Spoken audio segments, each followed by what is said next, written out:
Subscribe करें और bell दबाएं ताकि कोई खबर रह न जाए। मैडम, प्रोग्राम में खुशामदीद कहते हुए ये बताइए खान साहब कह रहे हैं कि हमारी तवज्जो निचले तबके को ऊपर उठाना। मैडम, कई फुट तो ऊपर उठा दिया उसको, अब कितना ऊपर पहुंचाना चाहती हैं? कब तक उसको पहुंचा लेंगी? और उसके बाद फिर चियाँ वगैरह पढ़ लें, हम जान छूटे एक ही दफ़ा में। अस्सलाम वालेकुम। आप हमेशा ऐसी बातें क्यों करते हैं? अच्छी बातें क्यों नहीं करते? मैं अच्छी बातें करने के लिए तैयार हूँ, मुझे एक मिनिस्ट्री थमा दीजिए। ऊपर रफ्ता जी ऊपर। अच्छा, मिनिस्ट्री चाहिए आपको, तभी इतना कर रहे हैं। चलें, सुन लिया। आप बताएं आपको कौन सी मिनिस्ट्री चाहिए? अगर आप हवाई फायरिंग, तो आपको क्योंकि सारे हवाई फायर ही है, सब एक साथ ये सब करने में लगे। हवाई फायरिंग छोड़ दें, वो कराची में होती थी, अब खत्म हो गई है। हवाई फायरिंग इज ओवर। गरीब को कितना ऊपर उठाएंगी अब? अरे भाई, गरीब के लिए तो आए हैं इमरान खान। आप जरा सब्र करें। आप जरा इतना जल्दबाजी से चल रहे हैं कि हम। मैडम, आपको याद है आप आखिरी दफा मेरे प्रोग्राम में, जब पहली मर्तबा आप मेरे प्रोग्राम में आई थी, तब भी आपका यही डायलॉग था, जरा सब्र करें। 100 डेज का हमने बोला। जब आप पहली मर्तबा मेरे प्रोग्राम में आई थी, तब भी आपने यही फरमाया था। इंशाल्लाह ताला टाइम चाहिए भाई। 30 साल की करप्शन 1.5 महीने या 1.5 साल या 3 साल या 5 साल में नहीं होगी। अच्छा, 5 साल में भी नहीं होगी? उसके लिए तो क्या अगले 10 साल का टेकन नहीं जाएंगी क्या? हर डिपार्टमेंट में। हाँ, वरफ्ता इंशाल्लाह 15 साल जाएंगे, फिर जाके सही होगी इंशाल्लाह। तो इमरान खान ही करेंगे। मतलब अगली नस्लों की बात हो रही है ना, तब जाके सही होंगी, या मुल्क की बात करनी है आप? बिल्कुल, नस्लों के लिए ही आए हैं, नस्लों के लिए ही आए हैं। इमरान खान गरीबों के लिए आए हैं। अपनी नस्ल नहीं, उनकी नस्ल तो माशाल्लाह से पाए जाते हैं, वो बेगम साहबा संभाल रही हैं। कौन से गरीब की बात कर रही हैं? बनी गाला में कोई भी नहीं है। बनी गाला में इमरान खान खुद से ऑन हिज ओन रहते हैं। अपना घर है, उन्होंने अपनी कमाई से बनाया हुआ है, लेके भागे नहीं यहाँ से। मैडम, खान साहब फरमा रहे थे कि 2020 नौकरियों का साल है। नौकरियां तो चली गई, 2 साल में 22 लाख 20 लाख अफराद को नौकरियों से चले जाना मिल रही हैं। जब हाउसिंग प्रोजेक्ट चलेंगे तो आप सोचें कितनी नौकरियां मिलेंगी। मैं दिहाड़ीदार मजदूरों की बात नहीं कर रहा हूं मैडम, हाउसिंग प्रोजेक्ट का क्या मतलब? 15 से मतलब सबको ईंटें उठाने पे लगाएंगे? डिपार्टमेंट से काम लेना पड़ता है। ईंटें उठाएंगे, आर्किटेक्ट्स होंगे, इलेक्ट्रिशियन होंगे, प्लम्बर होंगे, मेसन होंगे, हर चीज हमने हमारी अपनी होगी। तो सोचिए, और मीडिया वाला क्या करेगा? मीडिया वाला क्या करेगा?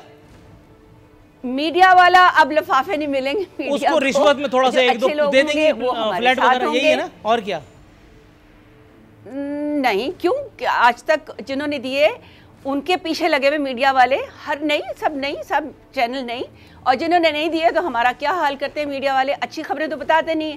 पेट्रोल सस्ता हो गया, डीजल सस्ता हो गया, इतना कुछ होता है, वो मीडिया पे नहीं आता। मतलब जरा से बुरी बात होती है, फट मीडिया वाले उछाल देते हैं। 5 रुपए सस्ता किया, इससे पहले 15 रुपए बढ़ाया भी तो था। इक्वल चलते हैं मैडम, मतलब कोई ऐसा ना करे, मतलब तो अभी कम भी तो हो रहा है ना, अब कम भी तो हो रहा है ना। अब देखें, फिर मैं बोलूंगी 15 रुपए कम करके 5 रुपए माइनस, 15 रुपए बढ़ा के 5 रुपए माइनस कर दिया।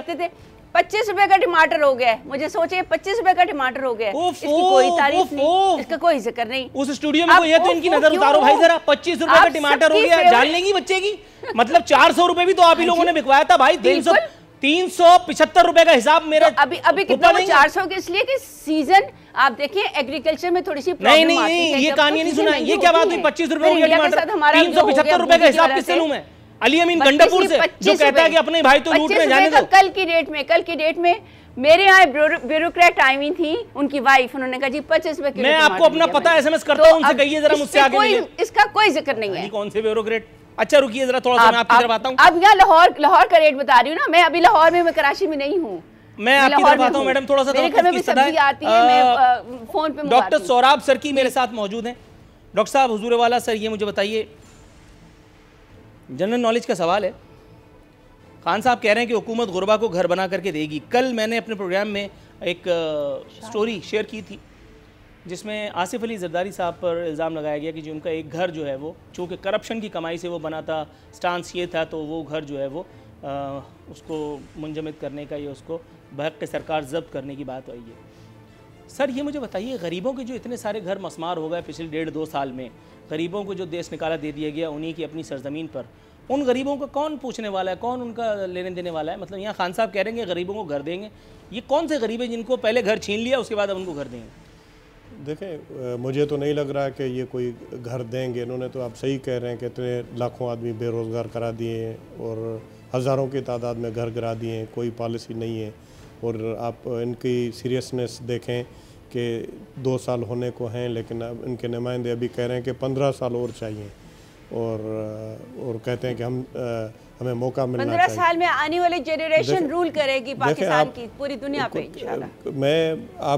कोई रहेगा जिंदा तो वो करेंगे रूल, आदमी रहेगा ही नहीं पूरे मुल्क में, जिस तरह वो हमारे हम नहीं रहेंगे, हमारे आने वाली जनरेशन आरफीन भाई कह रहे हैं कि वो अब इस तरह की अगर आपकी जो पॉलिसीज़ हैं ना, वो अब तो ये है कि आपको शायद पता नहीं है, अंदाज़ा नहीं है। आपके मिनिस्टर साहब जाते हैं वहाँ पर पंजाब में, तो वहाँ पर कोई खुली कचहरी या किसी से बात नहीं कर सकते हैं, लोग लड़ने पर आ गए। अब पता नहीं आप कौन सी दुनिया में रहते हैं, कौन से शीशे के घर में रहते हैं, आपको इसका अंदाज़ा ही नहीं है। ज़ाहिर है, बिल्कुल हम ये समझते हैं कि हमें जितना डिलीवर करना चाहिए था, जब हमें मौका मिला हम नहीं कर पाए, लेकिन आपने इतने बड़े ख्वाब दिखाए, इतनी बड़ी चीज़ें बताई। हम भी ये सोच रहे थे आरफीन भाई के साथ जितने भी लोग हैं कि पता नहीं आएगी यहाँ पर चेंज तो क्या तब्दीली आ जाएगी, जन्नत हो जाएगी, करोड़ों रुपए आएंगे, नौकरियाँ आएंगी। उल्टा जो है वो हिसाब किताब, वो जो पुराना पाकिस्तान था उसका भी आपने जो हाल किया हुआ है वो आपके सामने है।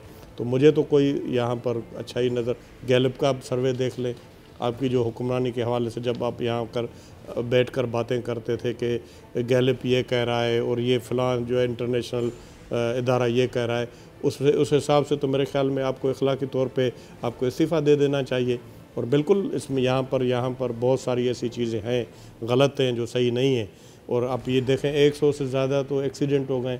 सखर में रोड़ी के पास जो अभी एक्सीडेंट हुआ, जिसमें आप लोगों का जो हशर हुआ है आपने ख़ुद देखा होगा फाटक के ऊपर, तो उसमें भी हमारे जो मिनिस्टर साहब हैं वो क्या तबसरा करते हैं, वो कहते हैं कि अभी तक मेरा ज़मीर नहीं जागा। अच्छा मैडम, मैं कथा कलामी की गुंजाइश निकालते हुए डॉक्टर साहब से ये मुझे बताइएगा, कल भी मैंने ये सवाल पूछा था, आप आज आ ही गई हैं तो मैं सोच रहा हूँ ये सवाल भी लपेटी हूँ। मैडम, ये शेख रशीद साहब में ऐसे कौन से हीरे मोती लाल लगे हैं, या ये खान साहब के कोई खूनी रिश्ता है इनका, क्या ऐसे मामलात क्या हैं, मफादात ऐसे कौन से मुश्तरका हैं कि खान साहब वो जो अपोजिशन लीडर हुआ करते थे, वो जो ट्रेन के एक हादसे पर बेचैन हो जाते थे, तिलमिला जाते थे, ख्वाजा आसिफ पर तबर्रा करते थे और कहते थे कि गो नवाज गो। मैडम, अब क्या ऐसी वजह आ गई है कि शेख रशीद के दौर में पै दर पे ऐसे हादसात हो रहे हैं जिसमें इंसानी जानों का ज़िया हो रहा है, मगर खान साहब हैं कि वो ऊंचाई पर उनको आवाज़ ही नहीं जा रही है अवाम के रोने पीटने की। ये हैं वो गरीब के मसीहा के जिनको पता ही नहीं चल रहा कि बारात कहाँ जा रही है। देखिए, अल्लाह ताला खैर रखे फ्यूचर में भी और अल्लाह अभी भी। अरे अल्लाह तो खैर कर रहा है, ये अल्लाह का बंदा क्या कर रहा है? ये जो वजीर आजम हम लेकर के आए ये कर रहा है। अब क्यों वजीर आजम का ये अनमोल रतन जो है, ये जो 500वीं हुकूमत में वजीर आ रहा है, ये क्या कर रहा है? नहीं होना चाहिए, ये तो मैं भी जानता हूँ, नहीं होना चाहिए। दिस इज नॉट न्यूज़, जो होता है ये तो मैं भी जानता हूँ। हो क्यों रहा है? हुकूमतों में जो कुछ हुआ वो इतने बड़े बड़े डिजास्टर थे, नाउजुबिल्लाह। मैं ये नहीं कह रही कि वो डिजास्टर उनकी वजह से हुए और अब शेख रशीद की वजह से हो रहा है। अभी दूसरी की तरफ जाने के लिए हमें नहीं क्यों किसी और पे डालें। शेख रशीद अगर अच्छा परफॉर्म कर रहे हैं तो ही इमरान खान ने उनको रखा हुआ है। अच्छा। आपके सामने है हमारी एक मिनट जरा डॉक्टर सोहराब सर की तरफ एक मिनट जरा आपसे मैं हमारी अपनी गवर्नमेंट ये आपने अगर मगर का सीगा कैसे इस्तेमाल किया ये मुझे बताइए। अगर वो अच्छा परफॉर्म कर रहे हैं, ये अच्छी परफॉर्मेंस है कि पै दर पे हादसात हो रहे हैं, पै दर पे इंसानी जानों का ज़िया हो रहा है। सुप्रीम कोर्ट ने इस बात का नोटिस लेकर के और जो ऑब्जर्वेशन दी थी वो अब तक नहीं पहुंची। सुप्रीम कोर्ट ने इस बात पर खफगी का इजहार किया था। आप अगर मगर में लगी हो जाता है। सॉरी, साद रफीक के जमाने में इतना कुछ हुआ, तब किसी ने फिरौन के जमाने में भी बहुत कुछ हुआ था। अब अगर आप उसका हिसाब मुझसे लेंगी तो सानू की मुझे क्या पता। अल्लाह न करे दोबारा ऐसा हो। मैं नहीं चाहूंगा। अल्लाह पे मत डालिए, अल्लाह ने आप लोगों को हुकूमत बना करके बिठाया है। अल्लाह पे नहीं डालिए, ये अल्लाह मियां का काम नहीं था, ये इंसानी गफलत है। आप लोग क्या कर रहे हैं, आपकी हुकूमत क्या कर रही है? पर हम कोशिश करेंगे कि बेहतर गरीब अवाम की बेहतरी के लिए इमरान खान आए हैं, तो इंशाल्लाह आप मैडम थोड़ा सा तवक्कुफ कीजिएगा, थोड़ा सा तवक्कुफ कीजिएगा। जी डॉक्टर साहब कुछ कहना चाह रहे हैं? मैं ये कहना चाह रहा हूँ गवर्नमेंट्स को ख्याल करना चाहिए। आरफीन भाई, आपको पता है जब नेशनल हाईवे था कराची से हैदराबाद तक, एक रोड था, रोज़ाना हादसे होते थे, पता नहीं कितने लोग मरते थे नहीं मरते थे, रोज़ खबर आती थी, PTV होती थी। रोज़ खबर आती थी कि इतना बड़ा एक्सीडेंट हुआ, इतना बड़ा साना। जब वहाँ पर ड्यूल करेज वे बन गया, 2 रास्ते बन गए, तो मैं ये कहूँगा कि वहाँ से जो है इज़राइल अलैहिस्सलाम भी कहीं और शिफ्ट हो गए। अब इतने वहाँ पर लोग अब बिल्कुल नहीं मरते हैं, बिल्कुल एक्सीडेंट नहीं होते हैं। ये इंसानी गफलत है, बिल्कुल आप सही कह रहे हैं। और जब तक हम ये सिर्फ अल्लाह पर डालते जाएंगे तो मेरे ख्याल में इसका कोई हल नहीं निकलेगा। जो भी बेहतरी हो सकती है बेहतरी करनी चाहिए, और बेहतरी नहीं करेंगे सिर्फ अल्लाह पे डालेंगे।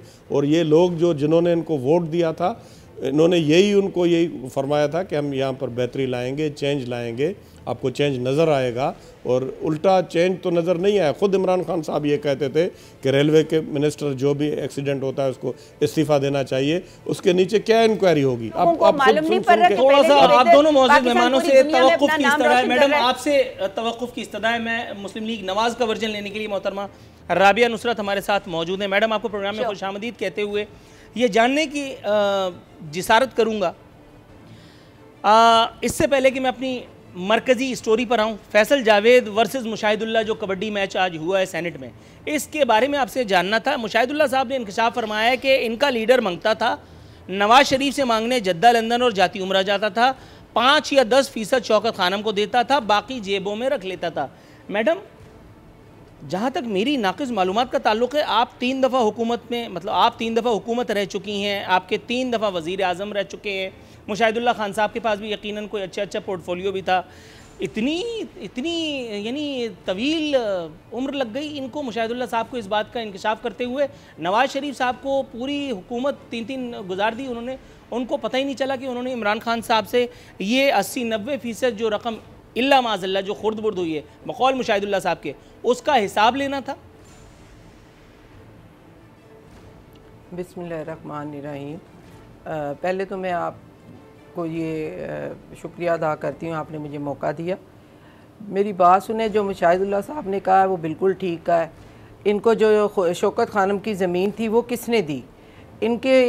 जब इनको ज़रूरत होती थी तो मियाँ साहब के पास जाते थे, मियाँ साहब के पास हर वो फरियाद करते थे। मेरा ख्याल है कि मीडिया को भी इन चीज़ों का पता है। और अगर कोई सच बोलता है, ये नहीं है ज़रूरी कि हम इनकी तरह खड़े होकर तनकीदें करते रहें, और हमने करना तो कुछ नहीं है, लेकिन हम उंगली उठाते रहें कि 10 साल पहले क्या हुआ, 70 साल पहले क्या हुआ। ओ भाई मेरी बहन मेरी, यहाँ पे मिल गई है आपको हुकूमत, 2 साल आपको हो गए हैं। आप अब तनकीदें करना छोड़ें, आप कुछ काम करके दिखाएं। अभी तक 2 सालों में आपने स्वाय तनकीद के, उंगली के और करप्शन के, इसके अलावा कुछ नहीं किया। और जब कोई सच बोलता है वो आपसे बर्दाश्त नहीं होता, क्योंकि आप सिर्फ झूठ के ऊपर सियासत कर रहे हैं, आप सच के ऊपर नहीं कर रहे। और अफसोस होता है मुझे कि लोगों को गुमराह किया गया, लोगों को सब्ज़ बाग दिखाए गए, और उनमें से अभी तक एक भी काम नहीं हुआ। कोई भी हो, आवाम को महंगाई की चक्की में पीस दिया, वो बेचारी इनके पीछे लग गई कि शायद तब्दीली आए। तब्दीली ये आई कि हर चीज़ महंगी हो गई। अगर पेट्रोल 5 रुपये किया तो 23 रुपये क्यों नहीं हुआ? 5 रुपये क्यों हुआ है? दूसरे के दौर में तो ये खड़े होके बोलते थे, बहुत उंगलियां उठाते थे कि 38 रुपये होना चाहिए। अब इनको नहीं पता कि अवाम किस हाल में है। तो मेरा ख्याल है कि इनको इन चीज़ों के ऊपर तनकीद छोड़ के काम की बात करनी चाहिए, और काम की तरफ ध्यान दें, ना कोई तरक्याती काम हुए हैं, ना किसी किस्म का कोई काम हुआ। सब्सक्राइब करें और बेल दबाएं ताकि कोई खबर रह न जाए।